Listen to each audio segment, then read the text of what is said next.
What is going on, guys? This is going to be the review of White Mage Rosa. If you should use her, if she's going to be better than the other healers you have right now, if she's even worth leveling up as a new player. Let me tell you what, she is going to be worth leveling up as a newer player. She's a pretty fantastic healer, especially for a new player who doesn't have one. And we're going to be going over her kit and other such things. If you haven't seen the King Mog guide as far as what you need to be buying as a newer player, that's going to be linked in the description of this video for you guys as well. And then as always, thank you guys so much for the likes and comments.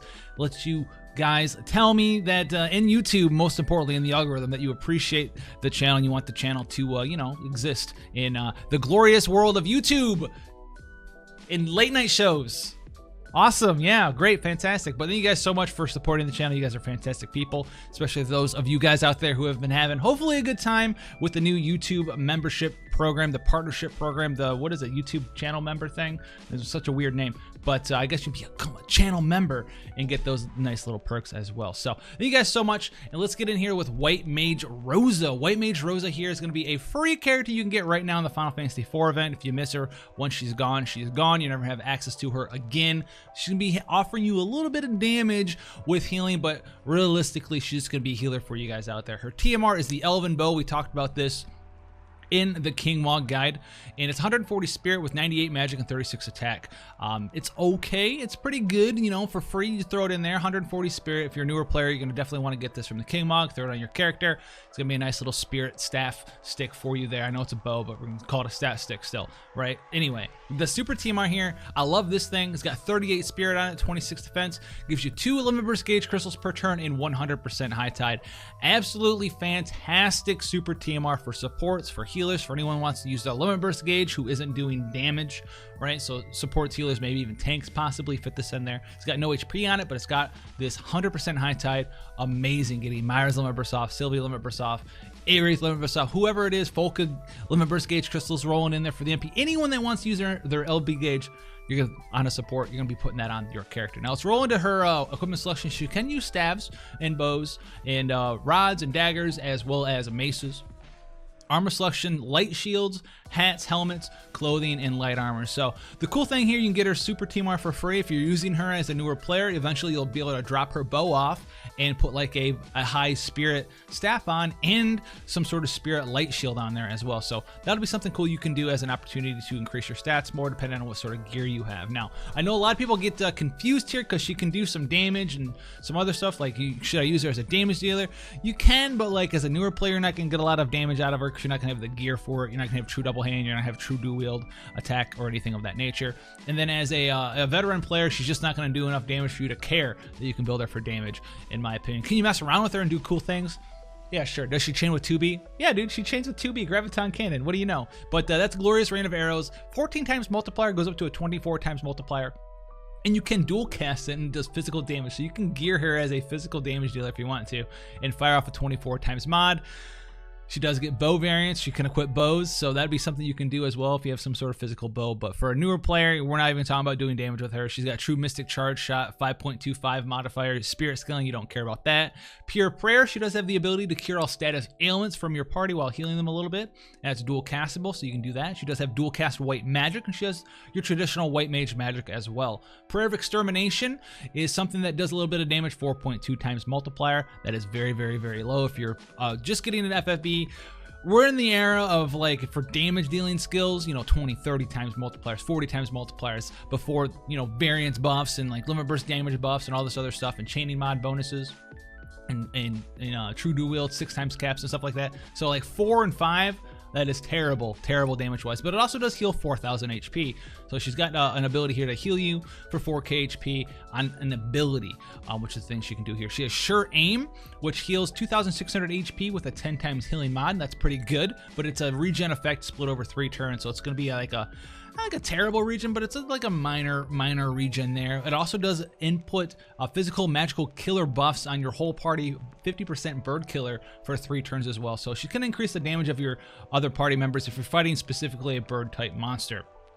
She does have Prayer of Rebirth, which is revives your entire party, that anyone that's dead up to full HP. So she does have that. That's very powerful, and it's your traditional, you know, this is a skill that you want your healer to have in 2020 in case multiple people die. it's counting as 2 actions, right? Instead of casting dual cast full life to get those 2 people up, you can use her dual cast Prayer of Rebirth to get 2 of them up in 1 action and then do something else, which also goes pretty well with her following skill here, which is Prayer of Restoration, 5-turn cooldown, available on turn 1, restores your entire party's HP and MP by 50%, and also puts an AoE auto revive on them for 3 turns to all allies, and also increases light resistance by 100% for 3 turns to all allies. This is the wombo combo that, you know, Myra is known for in Final Fantasy Brave Exvius, being able to dual cast, revive anyone who's dead, and then when they get up, they'll be hit by the second skill, Prayer of Restoration, and they'll get healed and get hit with an auto revive on top of that. So you can bring them to life and then put reraise on them. That way, in case they die again, they'll come back to life automatically. You don't have to worry about that. So very powerful cooldown skill in conjunction with her revive skill. Very unique thing that she can do. There's only a couple of characters in the game who actually do that, and she is one of those characters who can do that. Her last skill here, last cooldown skill here, is Moonlight. 4-turn cooldown available on turn 4. Light magic damage, it's going to be a physical attack that scales off of her spirit. 40 times multiplier. This one actually hits really hard, and because it's a physical attack that scales off of her spirit, you'll be able to use like physical killers and stuff. So if you're building her for damage, you can use this. I mean, you're not really going to do that. 40 times mod is pretty powerful. If you do have a bunch of spirit on her, then that's going to help you as well. Maybe you can fit this in there. You just pop them once on turn 4, chain finish, you know, on your damage dealer's chains or something. Light magic attack, get in there for a little extra damage. But it's nothing insane to talk about, honestly. You're not going to be popping off like a 4,000 spirit White Mage Rosa, boom, 1-shot in the monster or anything crazy like that. Her final skill here is Radiant Arrows. It's a barrage style skill, 6 to 8 hits, 5 times multiplier each, 35 times multiplier, 3-hit skill each time. So it's going to fire this up to this 3-hit skill. It's going to use it 6 to 8 times, and it's just going to plop, plop, plop the monster, plop, plop, plop the monster, plop, plop, plop the monster. It's cool, it's interesting, it's unique. If you want to be building as a veteran character, your White Mage Rosa to solo the King Mog for you, this is a funny skill to waste your time as you solo the King Mog by true dual wielding your White Mage Rosa and just hitting the monster like 12 to 16 times and wasting your time firing King Mog. But you can do that, it's pretty funny, but you won't be using this as a skill in actual content here. As far as passives goes, they're pretty powerful. So she's got 30% spirit, another 30% spirit in attack when equipped with a bow, some auto refresh of 12% collectively here. 30% more attack and spirit, immunity to confusion, sleep and paralysis, defense and spirit 20%, light resistance 30%, attack, spirit and HP 20%, 100% high tide, which goes really well with her own super TMR. It's gonna help you fill up her limit burst gauge as well. And then she's gonna have defense and spirit 40%, 2 limit burst gauge crystals per turn. She can natively dual wield weapons here as well. So if you want to make like a high tide build, she can use daggers. Daggers in item world do have high tide on them. That's something that you can do. So you can fill that up. Any random dagger, especially as a newer player, you can go that route as well, right? You can go like high tide, limit burst, spamming machine, right? Run any random dagger, bronze dagger, doesn't really matter what the stats are. Whatever your best dagger is, get high tide on it, get another dagger with high tide on it, put her super TMR on her, that'll give her high tide too. And high tide plus from daggers is 150%, so 300% from your 2 daggers, plus 100% from her passive, plus 100% from her super TMR. That's 500% high tide right there. You're gonna be getting 5 times more crystals than you usually would. That's a lot of crystals to be having there. Her super TMR or TMR does activate her trust ability here, which is going to give her 20% HP and MP, and the ability to counter with Avian Huntress, which is a 1-turn 75% physical magical killer buff to birds for your entire party, which is pretty powerful. She does have a 50% one. This one can activate for free for 1 turn by 75%. She gets attack and spirit 40% when equipped with a bow, defense and spirit 20%, another 20% HP passive.